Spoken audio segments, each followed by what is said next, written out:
Viewers, আমি অনেকদিন পর হাজির হয়েছি একটা নতুন সিনেমার আপডেট নিয়ে।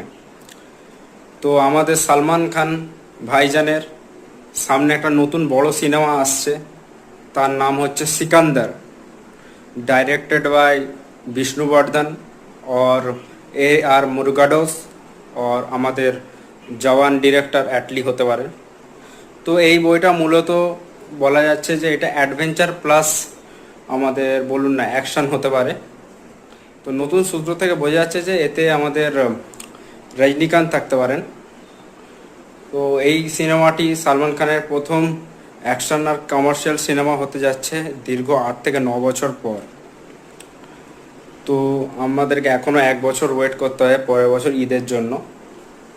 তো দেখা যাক, আশা করছি আমাদের ভাইজান এই সিনেমাটা দিয়ে ব্যাক করবেন। আমরা তো খুব এক্সাইটেড হয়েই আছি।